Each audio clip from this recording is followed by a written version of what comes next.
Bueno, qué bendición que estamos acá con este gozo, ¿no? Con esta celebración que comenzamos ayer y continuamos hoy. Vamos a hacer un pequeño stop, una pequeña parada en la serie que tenemos en la primera carta a los Corintios, porque entendimos que era bueno que pudiéramos motivar un poco a estos hermanos que acaban de bautizarse, para nosotros también como iglesia, que podamos motivarnos en algo importante que necesitamos continuar haciendo todos como iglesia. Y hoy vamos a estar en la primera carta a los Tesalonicenses, capítulo del 2:17, del capítulo 2 versículo 17 al capítulo 3 versículo 10. Primera carta a los Tesalonicenses, ténganla ahí lista. Primera carta a los Tesalonicenses, del 2:17 al 3:10.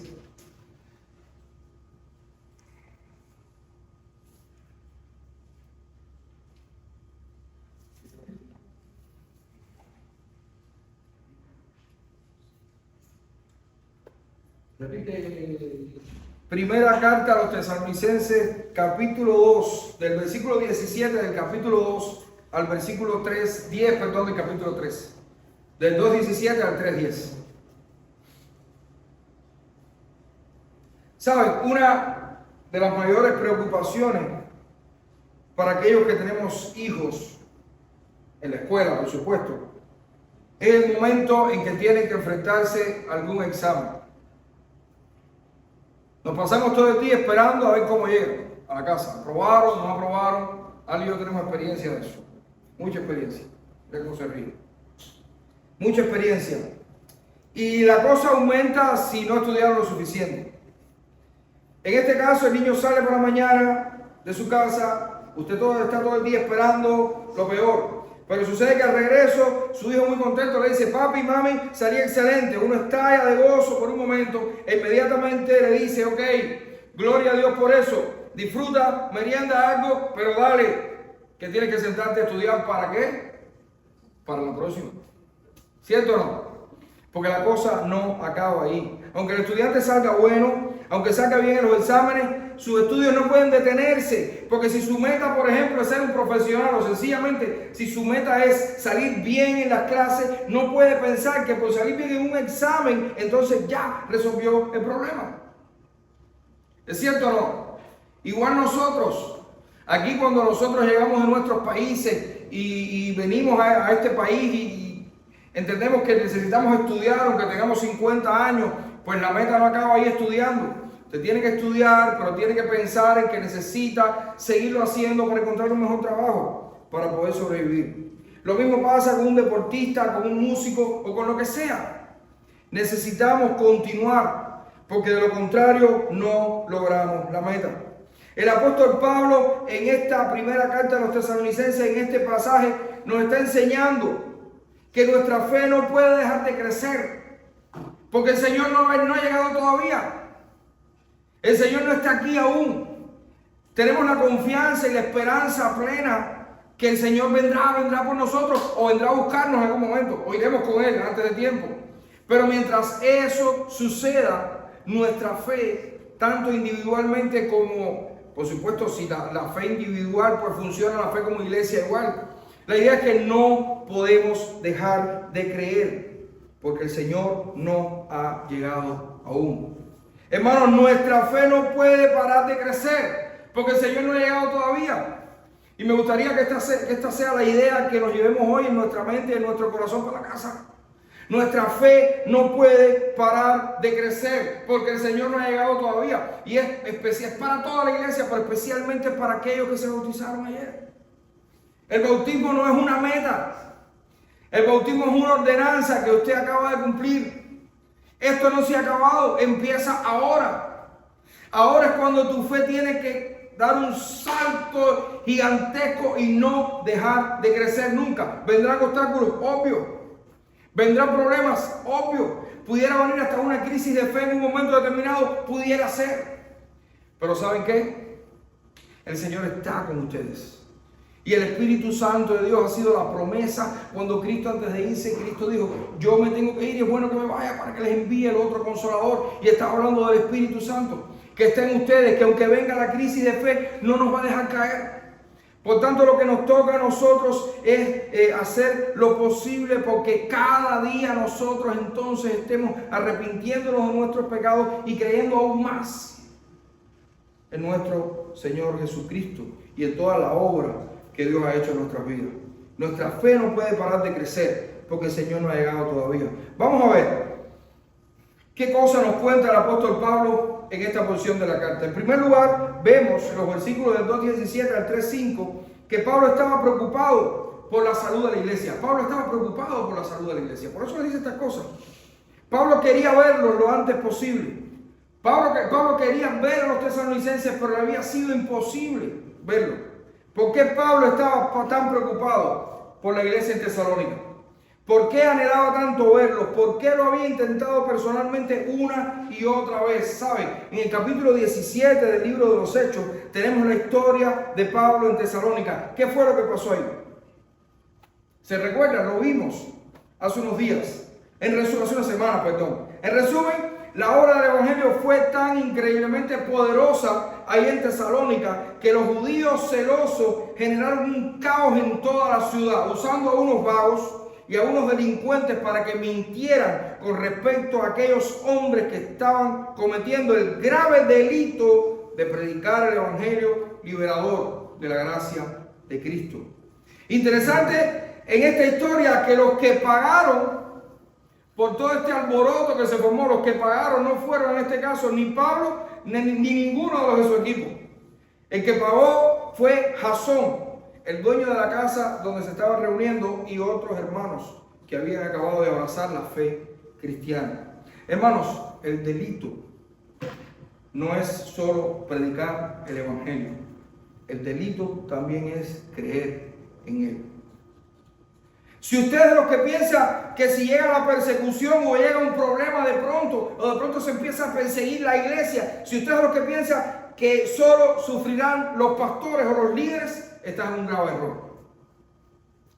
Cuando venga la persecución, si llega, y está llegando, no se preocupe.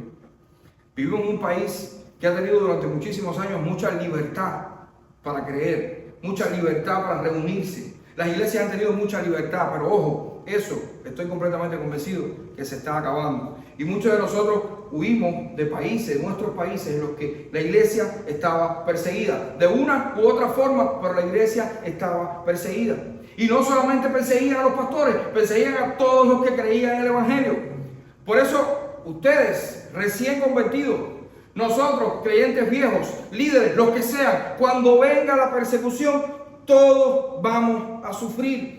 Filipenses 1:29 dice, porque a ustedes, Pablo escribiendo a la iglesia de los filipenses, porque a ustedes se les ha concedido no solo el creer en Cristo, sino también sufrir por Él, pues sostienen la misma lucha que antes me vieron sostener y que ahora saben que sigo sosteniendo. Amados, el sufrimiento será para todos. Así que nos tenemos que preparar. Abrazar la fe cristiana no es solamente fiesta. Hubo fiesta en los cielos cuando cada uno de nosotros se arrepintió y creyó en el Evangelio. Hubo fiesta en nuestros corazones, porque no hay mayor gozo que el gozo de haber recibido al Señor en nuestro corazón. No hay mayor gozo que el gozo de saberse salvo. No hay mayor gozo que el gozo de saberse ya apartado de toda la ira de Dios. No hay mayor gozo que el gozo de saber que un día estaremos todos juntos en el reino de los cielos, alabando y bendiciendo por toda la eternidad al Rey de la Gloria. No hay mayor gozo que ese. Pero ¿saben qué? De la misma manera, cuando usted recibió a Cristo, cuando usted decidió arrepentirse de sus pecados y creer en el Evangelio, también viene con esto el sufrimiento propio que puede venirle a todos los hijos de Dios. Así que preparémonos para esto. Preparémonos también para sufrir. Es por esto que Pablo en el capítulo 2 de esta carta le dice a los tesalonicenses que la única manera de soportar las aflicciones, la única manera de soportar los sufrimientos es si retenemos estas escrituras como ellas son, la única y suficiente palabra de Dios. ¿Quieres pasar el sufrimiento lo mejor posible? Tienes que aferrarte acá, a esto. Tienes que aferrarte a este libro. Tienes que aferrarte al contenido de este libro. Tienes que aferrarte a todas y cada una de las palabras que en ellas están escritas. Tienes que aferrarte al centro de este libro. ¿Saben cuál es el corazón de este libro? El centro de este libro, ¿saben cuál es? No es el Salmo 108.8, ¿no? 118.8. No es el Salmo 118.8 el centro de la Biblia. El centro de la Biblia es Cristo. Y la única manera de pasar el sufrimiento, de sobrellevar el sufrimiento, es si estamos aferrados a Cristo. Y nosotros un día ya decidimos arrepentirnos de nuestros pecados y aferrarnos en Cristo. Pero eso no es algo que se hace una vez y ya. Nos vamos para la casa a disfrutar y a dormir. Eso es algo que tiene que ser de todos los días. La salvación es de una sola vez. La salvación, usted no se salva muchas veces, usted se salva una sola vez. Cristo te salvó una sola vez y para siempre. Y suficiente esa vez que te salvó para estar con Él por toda una eternidad. Pero hay un proceso de santificación que va pasando cada creyente. Y durante ese proceso nosotros necesitamos constantemente aferrarnos a nuestro Señor. Los hechos nos cuentan, los hechos de los apóstoles, el libro, nos cuentan que otros hermanos pudieron sacar a Pablo y a su equipo por la noche en dirección a la ciudad de Berea. Luego todos se dirigieron a Atenas, desde donde ahora Pablo escribe la carta. Era lógico que Pablo estuviera muy preocupado por los hermanos de Tesalónica. Ni siquiera les pudo dar un discurso de despedida. No pudo dar las instrucciones que hubiera querido. Era una iglesia joven, muy joven, y ahora pasando por momentos muy difíciles. Pablo quería ir, pero dice que Satanás lo estorbó. ¿Saben? No tenemos idea exactamente de en qué consistió este estorbo, pero eso no es suficiente. Pero eso es suficiente, para entender que Satanás, el adversario de Dios, nos puede estorbar. No podemos ignorar sus maquinaciones. Él siempre ha querido detener la obra de Dios. Y esto es bueno que nosotros lo tengamos en cuenta. Tenemos un enemigo. Tenemos un enemigo común, todos los hijos de Dios. Y es el enemigo de Dios. Es el diablo, Satanás. Nosotros como iglesia no somos de los que estamos viendo a Satanás detrás de cada pared, detrás de cada cuadro, detrás de cada cosa. No, pero no podemos tampoco olvidar que es el enemigo de Dios y está ahí. Y está intentando constantemente destruir a los hijos de Dios. Está intentando constantemente destruir la iglesia de Cristo. Y va a estar intentando. ¿Ustedes creen que el enemigo de Dios está contento con esto que está pasando hoy? ¿Ustedes creen que el enemigo de Dios está contento con lo que vivimos ayer? Obvio que no. Y va a querer destruirnos. Y los va a querer destruir a ustedes. Va a querer destruir sus vidas. Lo va a intentar. Va a estorbar que usted crezca. Por eso necesitamos una y otra vez aferrarnos a Cristo. Por eso necesitamos una y otra vez entender que nuestra fe no puede parar de crecer. Aún estamos aquí en esta tierra.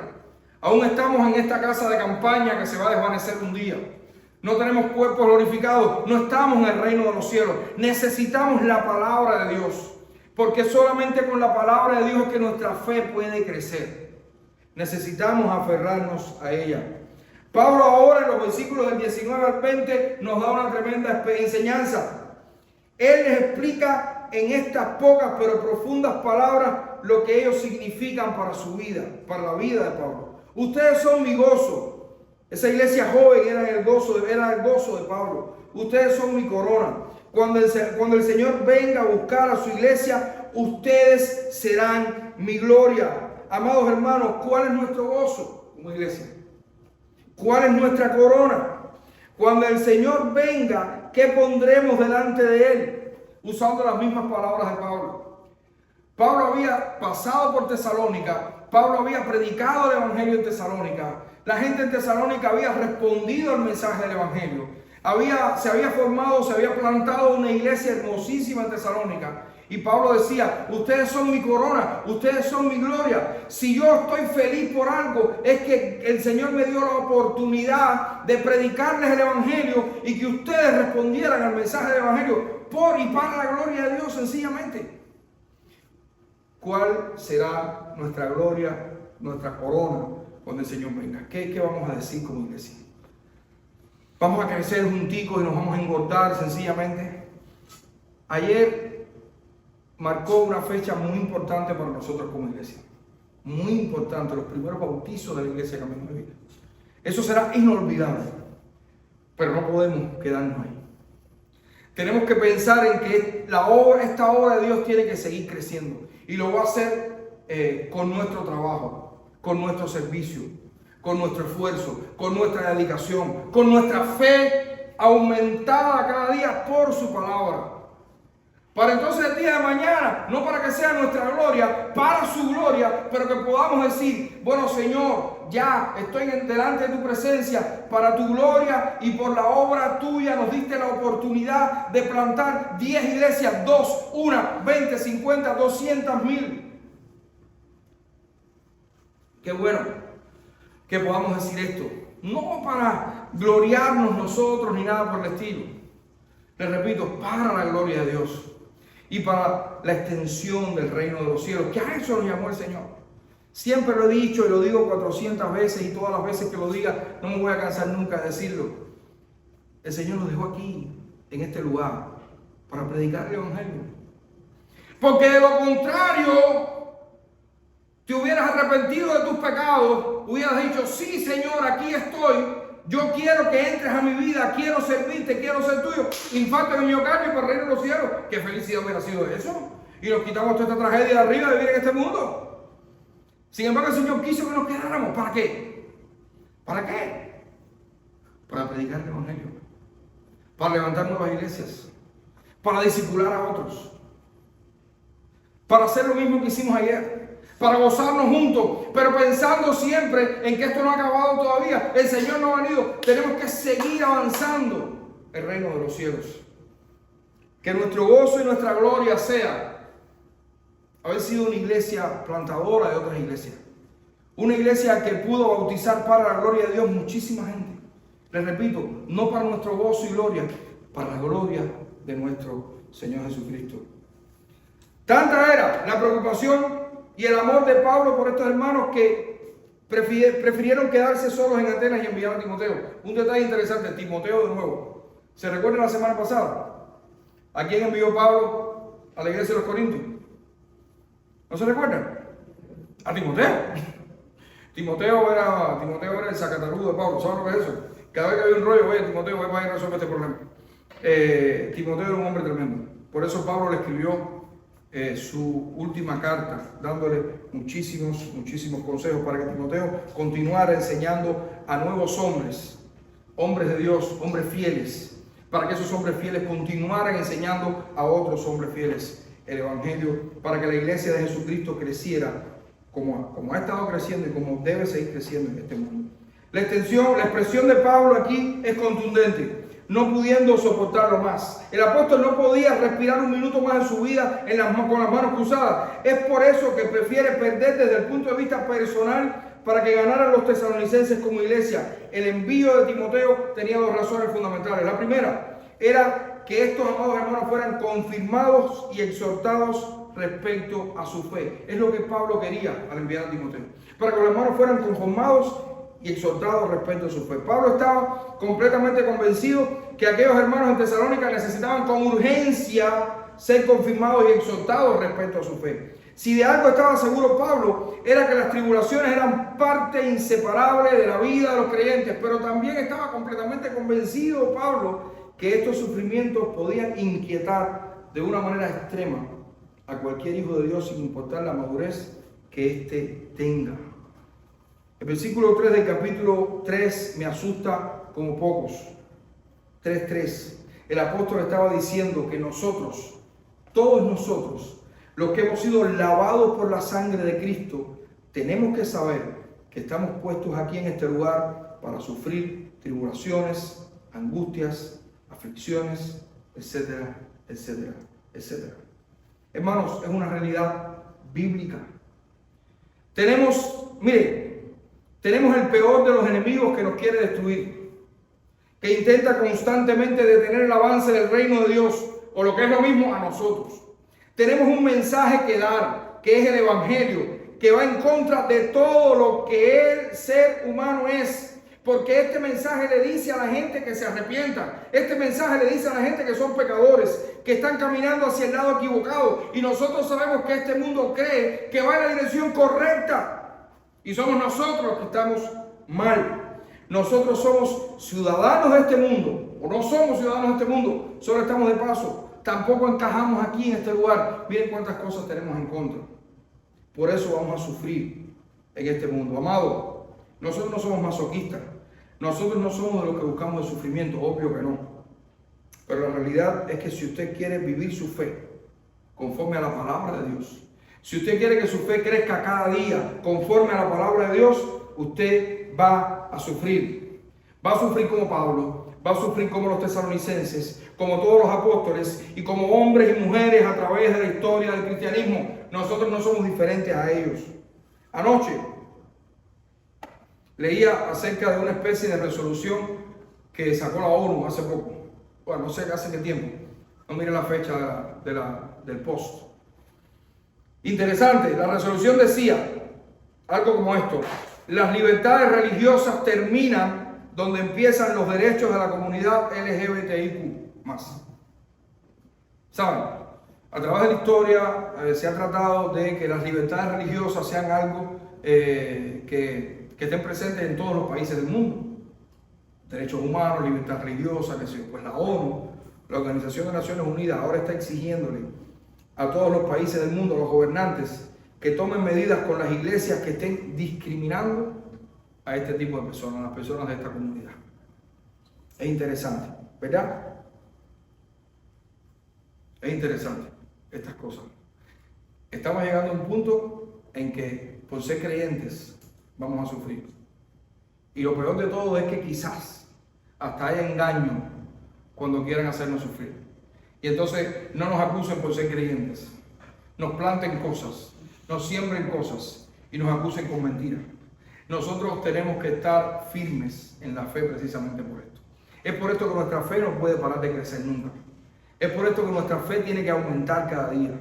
Es por esto que tenemos que estar más fortalecidos que nunca en la palabra de nuestro Dios.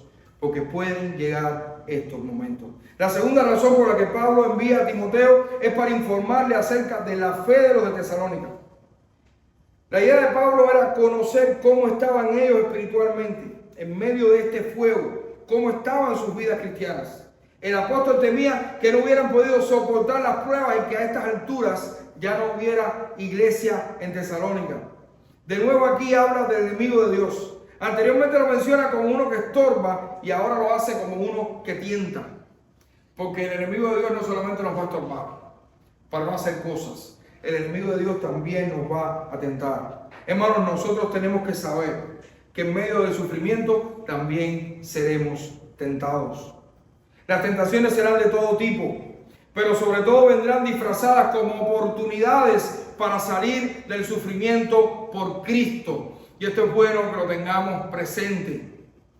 Si estamos sufriendo por el Evangelio, el enemigo de Dios nos va a tentar con cosas que nos van a hacer salir de ese sufrimiento. ¿Qué vamos a hacer? Qué difícil es estar sufriendo y ver una oportunidad para que puedas salir del sufrimiento, pero que a la vez esa oportunidad te aleje de la iglesia, de tu iglesia amada de Cristo, te aleje de Dios. Tenemos que pensar estas cosas y este país es un especialista en eso. Cuando digo este país es el mundo en que vivimos, no es que sea este país. Los países son impersonales, no tienen pies, ni manos, ni cerebro. Pero vivimos en un mundo en que es especialista para eso. Vivimos en un mundo entonces en que todo lo que haga que nos aleje de la iglesia de Cristo, todo lo que haga que nos aleje de la comunión con el cuerpo de Cristo, todo lo que haga estas cosas entonces van a venir. Y nosotros tenemos que pensar, tenemos que calcular muchísimo estas cosas. Así que ojo, hermanos, tengamos esto presente. Pablo recibe después, a partir del versículo 10, hasta el 6 y hasta el versículo 10, Pablo recibe el mayor de los consuelos al recibir el informe de parte de Timoteo. Cuando Pablo envió precisamente a Timoteo, llegó a pensar en la posibilidad, como decíamos ahorita, de que el trabajo que ellos realizaron en Tesalónica predicando el Evangelio había sido en vano. Es lo que termina diciendo al final del versículo 5. Pero al recibir el informe, su alma se llenó de consuelo y gratitud al Señor por lo que estaba escuchando. Es por eso que leemos casi en el mismo comienzo de la carta como Pablo les escribe a los tesalonicenses. Porque vosotros mismos sabéis, hermanos, que nuestra visita a vosotros no resultó vana. Claro que no, hermano. No fue en vano el trabajo de Pablo y su equipo. Porque cuando es el genuino evangelio de Cristo el que se predica, el fruto está garantizado, aunque no sepamos cómo ni cuándo. Por eso decimos que la obra es del Señor. Por eso decimos que el crecimiento de una iglesia viene del Señor y no de nosotros. ¿Qué nosotros tenemos que hacer? Predicar el genuino evangelio de Cristo. El único que hay. Y no disfrazar el evangelio. Si usted intenta hacer cosas para que la iglesia se llene de jóvenes o de niños y estrategias, si no es el evangelio el que está haciendo esto, si el evangelio de Cristo no es el que está garantizando el crecimiento, eso va a ser espuma. ¿Sabe lo que es la espuma? Sube y después ¿qué hace? Baja. O puede ser que siga creciendo. Al final todo eso va a ser vano. Supongamos que la espuma se queda arriba y nunca baje por alguna extraña causa. ¿Qué cosa es? Espuma. No es nada. Tenemos que predicar el evangelio de Cristo. Cuando se predica el evangelio de Cristo, la obra de Dios no es en vano. Las noticias de Timoteo fueron un bálsamo para la vida de Pablo. Posiblemente esta haya sido de las mejores noticias que el apóstol recibió en todo su ministerio. Recordemos que él estaba esperando lo peor y el informe fue todo lo contrario. Los tesalonicenses habían soportado todos los sufrimientos. La fe de la iglesia había sido probada justo al principio de sus vidas cristianas y pasaron la prueba. Los tesalonicenses habían sido probados. La fe de ellos había sido probada al principio de sus vidas cristianas. Aprobaron la prueba de los tesalonicenses. ¿Por qué? Porque era Dios el que lo estaba sosteniendo. Porque ellos habían creído en el evangelio de Cristo. Porque el Espíritu Santo estaba ahí, listo para sostenerlo. ¿Esto significa que nosotros no podamos resbalar y caer en un momento determinado de nuestras vidas? Obvio que no. Pero si nosotros creímos en el evangelio, si el Espíritu Santo es quien nos sostiene, si estamos agarrados de la mano de Dios, si estamos haciendo todo lo posible para crecer en su palabra y que nuestra fe crezca de tal manera, nosotros vamos a pasar la prueba también. Vamos a pasar la prueba, igual que los tesalonicenses. Amados hermanos, de esta porción podemos aprender dos cosas fundamentales. Una, las aflicciones propias del ministerio son compensadas por el gozo de una iglesia fiel. Y es lo mismo que Pablo estaba diciendo. Ellos eran su gloria. ¿Por qué Pablo decía que los tesalonicenses eran su gloria y su corona? Porque había sido una iglesia que Pablo había plantado y había sido una iglesia que se había permanecido fiel. El sufrimiento no es comparado con el gozo de ver una iglesia fiel. ¿Vamos a sufrir? Sí.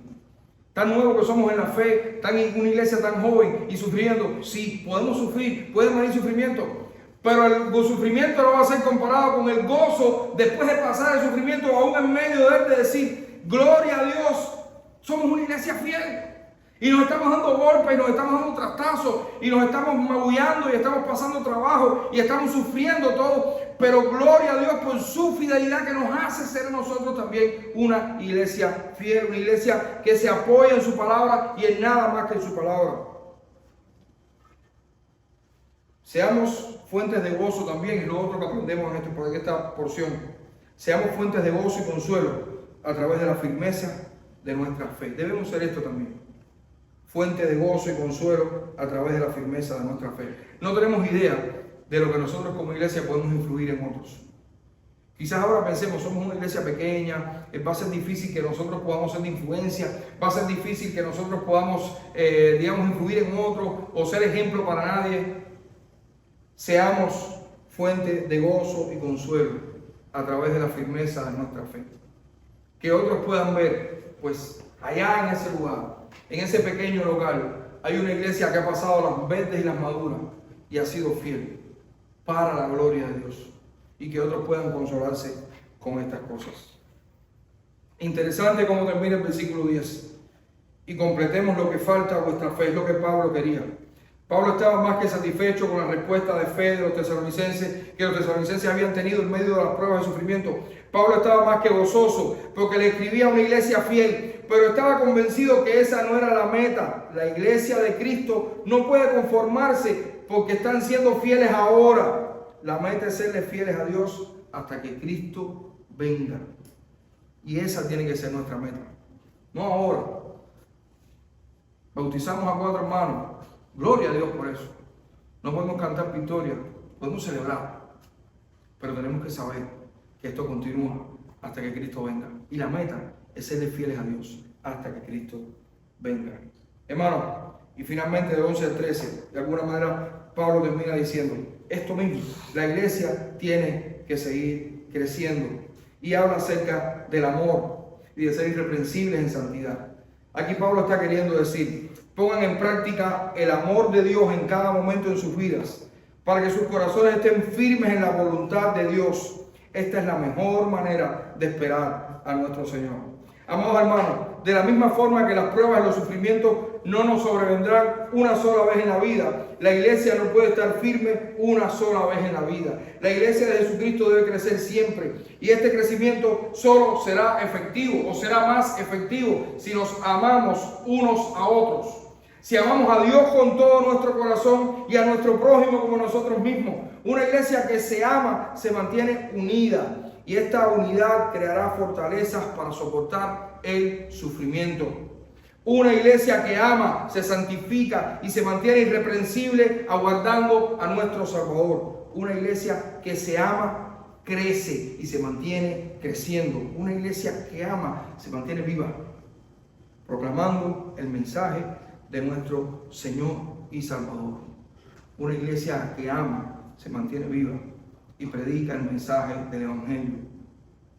Este mensaje que dice que todos y cada uno de los seres humanos son pecadores y necesitan arrepentirse de su maldad y creer en el Evangelio de Cristo. Creer que Jesucristo vino una primera vez en forma de hombre para ser el sustituto perfecto por nuestros pecados.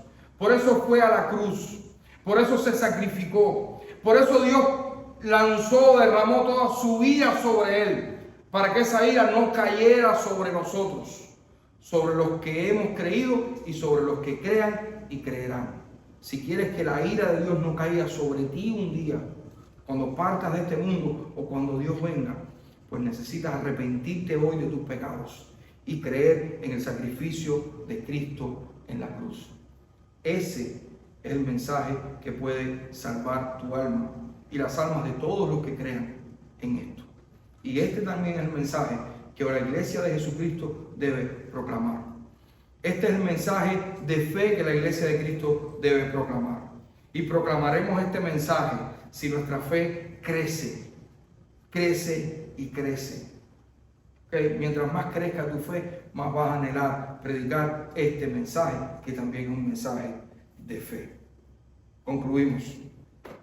La iglesia de Jesucristo tiene que seguir creciendo. El apóstol, al salir huyendo de Tesalónica, se quedó con una inmensa preocupación por la iglesia que dejó, la iglesia joven que dejó, prácticamente sin ninguna estructura organizada, sin líderes humanamente capaces de llevar adelante lo que se había comenzado.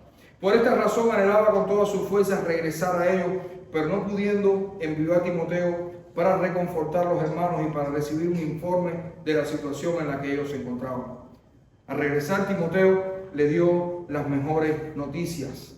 Los hermanos tesalonicenses habían vencido las aflicciones, su fe había crecido y esto fue motivo suficiente para llenar de gozo y de consuelo al apóstol en medio del sufrimiento. Pero a pesar de esto, Pablo insistió en la necesidad de que este crecimiento que habían experimentado no se detuviera. Porque la meta del crecimiento de la iglesia es el regreso de nuestro Señor Jesucristo. El sufrimiento es seguro. El sufrimiento es seguro. Que nuestra fe no pare de crecer. Las luchas son seguras. Que nuestra fe no pare de crecer. El enemigo nos quiere destruir. Que nuestra fe no pare de crecer. El Señor no ha llegado todavía. que nuestra fe no pare de crecer. Oramos. Padre, gracias. Gracias por tu palabra, Señor. Gracias porque ella es lámpara a nuestros pies y lumbrera a nuestro camino. Gracias porque en tu palabra, Señor, nosotros estamos seguros. Y gracias, Señor, porque es tu palabra la que nos enseña, la que nos consuela y la única, Señor, que nos dará la fortaleza que nosotros necesitamos cuando pasemos por el sufrimiento. Gracias, Señor. Gracias porque tú nos amas y tú nos has puesto a servirte, Señor, en este lugar. Bendice tu iglesia, Señor, y que nosotros juntos podamos ser fuentes de gozo y también fuentes del evangelio a todos los que nosotros podamos llegar. Ayúdanos para que nosotros podamos extender tu fama, Señor, extender tu palabra por toda esta comunidad, acá, esta ciudad, este condado de Miami, hasta donde tú nos permitas llegar. Ayúdanos, Señor, para ser iglesias que reproduzcan otras iglesias. Ayúdanos, Señor, para que nuestra fe crezca cada día más. Queremos ser una iglesia que te crea, que crea en todas las cosas que tú nos has dicho. En el nombre de nuestro Señor Jesucristo. Amén.